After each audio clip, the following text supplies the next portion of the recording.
کہ قرآن مجید کے بارے میں جب بھی ہم علماء سے گفتگو سنتے ہیں تو کہا یہ جاتا ہے کہ اس کی آیات دو طرح کی ہیں، بعض محکم ہیں، بعض متشابہ ہیں، اور متشابہ آیات کے بارے میں یہ بالعموم سمجھا جاتا ہے کہ اس کے معنی، اس کا مفہوم ہم نہیں جان سکتے، خدا ہی جانتا ہے۔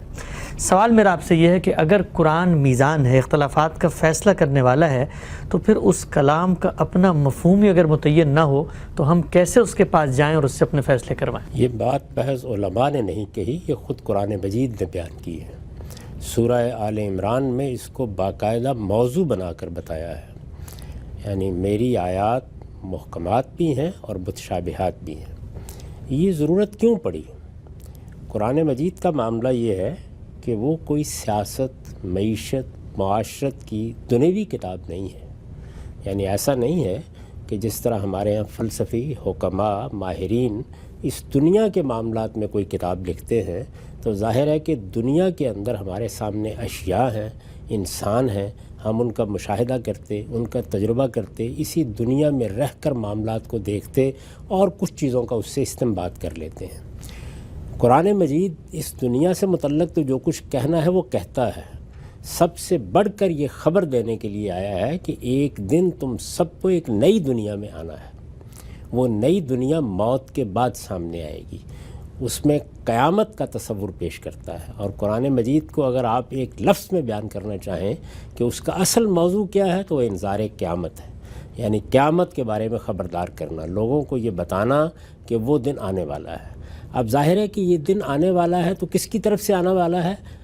اللہ پروردگار عالم کی طرف سے آنے والا ہے۔ ٹھیک۔ اللہ پروردگار عالم اس کے حوالے سے یہ بتاتے ہیں کہ میں نے یہ دنیا کیوں بنائی، میں نے انسان کو کیوں وجود بخشا، انسان کے وجود بخشنے کی ابتدا کہاں سے ہوئی، میری ہدایت کی ابتدا کہاں سے ہوئی۔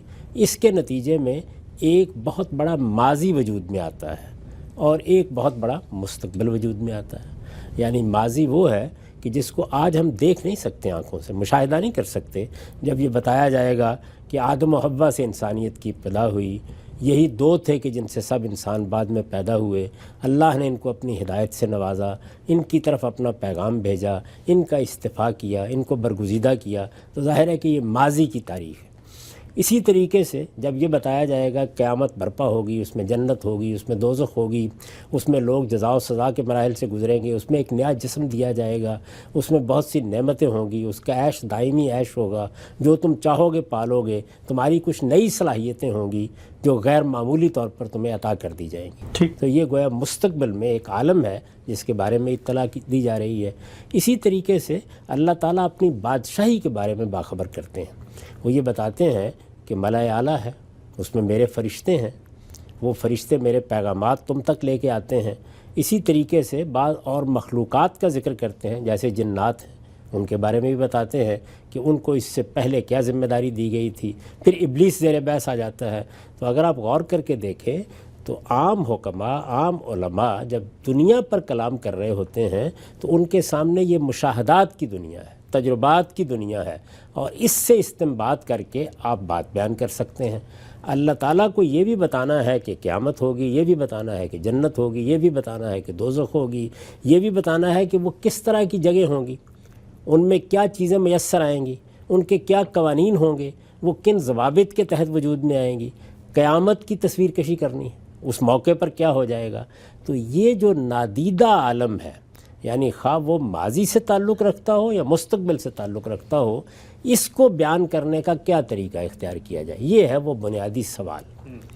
یعنی وہ چیزیں جو ہمارے سامنے موجود ہیں ان کو تو ہم بیان کر دیں گے، جن کا تصور ہمارے ذہن میں ہے ان کو بھی ہم بیان کر دیں گے۔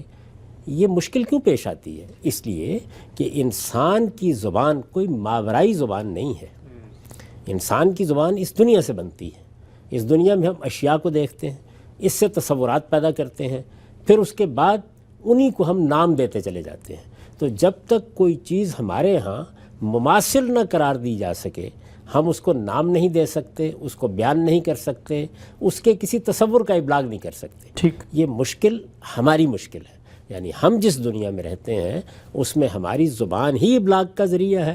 اب اللہ تعالیٰ نہ تو کوئی ماورائی زبان اختیار کریں گے ہم تک اپنی بات پہنچانے کے لیے، نہ کوئی ایسا الہام کریں گے کہ جس سے تصورات خود بخود اندر آ جائیں، جب اسی زبان کو ابلاغ کا ذریعہ بنانا ہے، اس میں کتاب نازل کرنی ہے، اسی میں اللہ تعالیٰ نے کلام کرنا ہے، تو اب یہ بتائیے کہ اس مشکل کو کیسے حل کیا جائے؟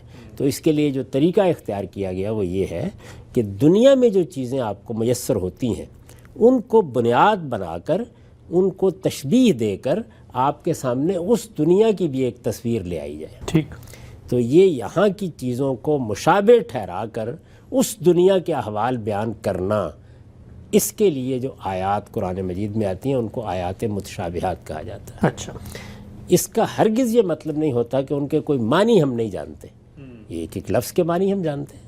یعنی جب قرآن مجید جنت کی تصویر کھینچتا ہے تو عربی زبان ہی کے معروف الفاظ استعمال کرتا ہے۔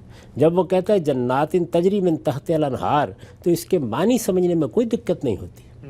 جب وہ یہ کہتا ہے وہ جنات ہیں، باغات ہیں، جنات و عدن ہے، فردوس ہے، تو یہ عربی زبان کے معروف الفاظ ہیں، ان کے معنی سمجھنے میں ہمیں کہیں کوئی پریشانی پیش نہیں آتی۔ ٹھیک، اس کو آپ ایک مثال سے سمجھ سکتے ہیں کہ جب کبھی کوئی خواب بیان کیا جاتا ہے، جیسے کہ سیدنا یوسف نے اپنا خواب بیان کیا کہ میں یہ دیکھ رہا ہوں کہ 11 ستارے ہیں اور سورج اور چاند ہیں اور میرے سامنے سجدہ ریز ہو رہے ہیں، تو یہ عربی زبان میں نقل ہوا ہے خواب سورہ یوسف میں، اس کے معنی سمجھنے میں کوئی دقت نہیں ہے۔ ٹھیک، یعنی 11 کے لیے کیا لفظ ہے، ستاروں کے لیے کیا لفظ ہے، چاند کے لیے کیا لفظ ہے، سورج کے لیے کیا لفظ ہے، میں ان کو دیکھ رہا ہوں، خواب میں دیکھ رہا ہوں، یہ سب کچھ بالکل واضح ہے۔ لیکن اس کی حقیقت کیا تھی؟ یعنی جب انہوں نے یہ کہا کہ میں 11 ستاروں کو اور سورج اور چاند کو اپنے سامنے جھکتے ہوئے دیکھ رہا ہوں، تو معنی کو سمجھنے میں سیدنا یعقوب کو بھی کوئی دقت نہیں ہوئی، اور اب جب ہم اس آیت کو پڑھتے ہیں تو ہمیں بھی کوئی دقت نہیں ہوتی۔ لیکن اس کا مصداق کیا تھا، یعنی اس کی حقیقت کیا تھی؟ وہ جو حقیقت ہوتی ہے وہ اس طرح کے اسالیب میں ہمارے سامنے نہیں ہوتی۔ ٹھیک، یعنی جس چیز کی تمثیل ہے، جس چیز کو بیان کیا جا رہا ہے، وہ جب اپنی حقیقی صورت میں سامنے آئے گی تو کیا ہوگی؟ عربی زبان میں کسی چیز کی حقیقت کو تعویل کہا جاتا ہے۔ اچھا، اسی وجہ سے خواب کی تعویل، سیدنا یوسف کہتے ہیں نا کہ مجھے اللہ تعالیٰ نے تعویل احادیث کا علم دیا ہے، یعنی میں چیزوں کی حقیقت کو بیان کر سکتا ہوں۔ تو چیزوں کی حقیقت کو سمجھنا یہ ایک چیز ہے، اور کسی چیز کو جب آپ بیان کر رہے ہوتے ہیں تو اس کے معنی سمجھنا، الفاظ کا مطلب سمجھنا، یہ بالکل اور چیز ہے۔ تو قرآن مجید نے یہ بتایا ہے کہ چونکہ اس کتاب میں ایک طرف تم کو یہ بتانا ہے کہ اس دنیا میں تمہیں کرنا کیا ہے، تم سے کیا چیز مطلوب ہے، تزکیہ مطلوب ہے تو اس کے لیے کیا اہتمام کرنا ہے، اگر تم نے آلودگی سے اپنے آپ کو بچانا ہے تو اس کے لیے کیا اہتمام کرنا ہے، وہ کیا چیزیں ہیں جو تمہیں بدن کی طہارت کے لیے اپنانی ہیں، وہ کیا چیزیں ہیں جو تمہیں خور و نوش کی طہارت کے لیے اپنانی ہیں، وہ کیا چیزیں ہیں جو تمہیں اپنے اخلاق کی طہارت کے لیے اپنانی ہیں۔ تو دین کا وہ حصہ جس میں احکام ہیں، جس میں ہدایات ہیں، ان کے بیان کرنے کے لیے تو تمہاری زبان میں الفاظ بھی ہیں اور تم حقائق سے بھی واقف ہو۔ ٹھیک، لیکن وہ نادیدہ عالم جو تمہاری آنکھوں کے سامنے نہیں آتا، یعنی جنت کیا ہے، دوزخ کیا ہے، قیامت کیسے برپا ہوگی، ماضی میں کیا ہوا تھا، سیدنا آدم کی تخلیق کس طریقے سے ہوئی تھی، اس تخلیق کے بعد اللہ نے ان سے کیسے کلام کیا تھا، ابلیس کے ساتھ کیا معاملہ پیش آ گیا، وہ کیا چیز تھی جس کا پھل انہوں نے کھا لیا۔ اب ظاہر ہے کہ یہ سب چیزیں جتنی ہیں یہ جب بیان کی جاتی ہیں تو ان کے لیے کوئی الفاظ ہماری زبان میں موجود نہیں ہیں۔ ان کو بیان کرنے کے لیے طریقہ یہ اختیار کیا گیا کہ جن چیزوں سے ہم واقف ہیں، جو الفاظ ہمیں معلوم ہیں، ان کے ساتھ گویا ایک مشابہ ٹھہرا کے وہ بات بیان کر دی جائے۔ یہ ایسے ہی ہے کہ جس طرح بعض وہ چیزیں جو آج ہمارے لیے معمول کی چیزیں بن گئی ہیں، یہ ٹیلی ویژن ہے، یہ ریڈیو ہے، یہ انٹرنیٹ ہے، یہ آج کی چیزیں ہیں۔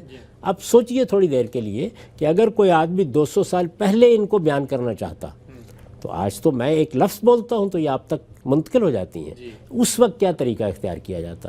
تو اس وقت یہی طریقہ اختیار کیا جاتا کہ تشبیہ دی جاتی۔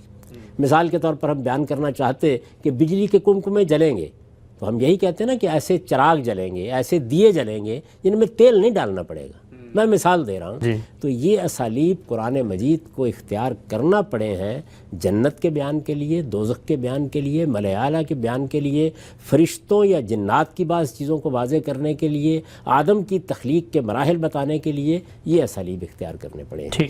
یہ اسالیب جن آیتوں میں اختیار کیے گئے ہیں ان کو قرآن مجید متشابہات کہتا ہے۔ متشابہات کا مطلب لوگ بالکل غلط سمجھتے ہیں کہ یہ کوئی مشتبہ چیز ہے، یعنی ایمبیگوس کوئی چیز ہے، یہ یعنی یہ کوئی ایمبیگوس چیز نہیں ہے، یہ کوئی مشتبہ چیز نہیں ہے، یہ کوئی مبہم چیز نہیں ہے، یہ واضح آیات ہیں، ان کا ایک ایک لفظ واضح ہے، یہ عربی زبان کے معروف اسالیب پر ہے، یہ عربی مبین میں ہے، ان میں کوئی کج پیچ نہیں ہے، ان کی ایک ایک چیز کو ہم ترجمہ کر سکتے ہیں اور سمجھ سکتے ہیں، لیکن ان کی حقیقت کیا ہے؟ یعنی میں آپ کو بتا سکتا ہوں کہ جنت میں نہریں بہتی ہوں گی، جنت میں یہ اللہ تعالیٰ کی نعمتیں ہوں گی، اس کے پھل یہ ہیں، لیکن ان کی حقیقت وہ تو اسی وقت سامنے آئے گی۔ تو یہ حقیقت جن چیزوں کی آج ہم پر واضح نہیں ہے، اور اس کو ہم اپنی زبان میں جب بیان کرنا چاہتے ہیں تو اس کے لیے متشابہ اسلوب اختیار کرتے ہیں۔ یہ اسلوب کا بیان ہے جو قرآن مجید نے کہا ہے کہ اس میں محکمات بھی ہیں اور متشابہات بھی۔ اس کے بعد دیکھیے آگے کیا بیان کیا، اگر سورہ آل عمران کا وہ مقام آپ نکالیں تو اس میں آگے یہ بیان کیا ہے کہ آدمی کے اندر اگر ٹیڑھ ہوتی ہے، فی قلوبہم زیغ، وہ کیا کرتے ہیں؟ وہ یہ کرتے ہیں کہ ان متشابہات کی حقیقت کے درپے ہو جاتے ہیں۔